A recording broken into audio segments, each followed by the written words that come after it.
ഒന്നും ചെയ്യാൻ പറ്റാത്ത അവസ്ഥയിലാണ് ഇപ്പൊ എന്ന് പറഞ്ഞു. ഓള് രാജിക്കൂല. അങ്ങനെ ചുരുക്കി പറഞ്ഞ ഓളിപ്പോ ഉള്ളത് എന്ന് പറഞ്ഞാൽ നിലവിൽ ഉള്ള അവളെ അവസ്ഥ ഞങ്ങളവിടെ കെട്ടിക്കൊണ്ടെന്നാണ്. വടകര ഉള്ളതാണ് ഓള്. ഓള് ഭർത്താവറ്റൊക്കെ തെറ്റി 6 മാസമായിട്ട് ഓളെ നാട്ടിലാണുള്ളത്, ഞങ്ങളവിടെ അല്ല. അങ്ങനെ രാജികത്ത് എഴുതി കൊടുത്ത് പോയി ഒരു കൊല്ലം കഴിഞ്ഞാലേക്ക് ഓളെ മാപ്പിള കൊണ്ടുപോയിട്ട് രാജികത്ത് സെക്രട്ടറിക്ക് കൊടുത്ത്. സെക്രട്ടറിക്ക് കൊടുത്ത് അതിൽ ഇവള് രാജികത്ത് സ്വീകരിച്ചു എന്നൊക്കെ പറഞ്ഞിട്ട് തോന്നുന്നു. ഓള് നേരെ സെക്രട്ടറിക്ക് വിളിച്ചു, ഞാൻ നാട്ടിലില്ലാതെ എന്റെ കത്ത് എങ്ങനെ നിങ്ങൾ സ്വീകരിക്കുക, ഞാൻ കേസ് കൊടുക്കും, പണി ഔട്ട് ആവുകൊണ്ട് പിൻവലിച്ചു പറഞ്ഞു. സെക്രട്ടറി അത് പിൻവലിച്ചു.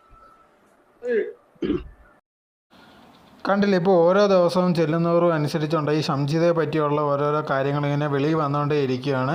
ഇപ്പോൾ ഇതൊക്കെ പഴയ ഇഷ്യൂക്കളാണ്. ഇതിനകത്തുള്ള ഒരുപാട് സംഭവങ്ങൾ ഒരുപാട് പേരുടെ ആൾക്കാരുടെ കാര്യങ്ങളിലുണ്ട്. ഇപ്പോൾ ഇത് നോക്കിക്കഴിഞ്ഞാൽ പക്ഷേ എന്നാൽ പോലും ഉണ്ട് ഇതിനൊക്കെ ദീപകിൻ്റെ കാര്യമാണ് ഏറ്റവും ഭയങ്കര കഷ്ടം എന്നുള്ള രീതിയിൽ തന്നെ പറയാം. നല്ലൊരു ചെറുപ്പക്കാരനായിരുന്നു, ഇനി നല്ലൊരു എത്രയോ വർഷം ജീവിക്കാനുള്ളത് തന്നെയാണ്. അതോടെ തന്നെ ഒരു കുടുംബത്തിൻ്റെ മൊത്തം കാര്യങ്ങൾ ഏറ്റെടുത്ത് നടത്തിക്കൊണ്ടിരിക്കുന്നത് അദ്ദേഹം തന്നെ ആയിരുന്നു. എന്നിട്ടുണ്ട് ഇതിനൊക്കെ ഇങ്ങനത്തെ ഒരു അവസ്ഥ വന്നതാണ് ഒട്ടും സഹിക്കാൻ പറ്റാത്തത്. എന്നിട്ട് ഒരുപാട് പേരുണ്ട് ഇതിനൊക്കെ എവളെ സപ്പോർട്ട് ചെയ്ത് രംഗത്ത് ഇപ്പോഴും വരുന്നുണ്ട്. അവർക്കിതെങ്ങനെ സാധിക്കുന്നതെന്നാണ് മനസ്സിലാവാത്തത്. എന്തായിരുന്നാലും ശരി, തീർച്ചയായിട്ടും അവർക്ക് വേണ്ട ശിക്ഷ തന്നെ കിട്ടണം, അത് വാങ്ങിച്ചു കൊടുക്കുകയും ചെയ്യണം. അങ്ങനെ തന്നെയാണ് വേണ്ടത്. അതല്ലാതെ ഇങ്ങനത്തെ ഒരു അവസ്ഥയുണ്ടെങ്കിൽ ഇനി ആർക്കും ഉണ്ടാവാൻ പാടില്ല. സോ അതുകൊണ്ട് തന്നെ അവർക്ക് വേണ്ട ശിക്ഷ വാങ്ങിച്ചു കൊടുക്കണം തന്നെ വേണം.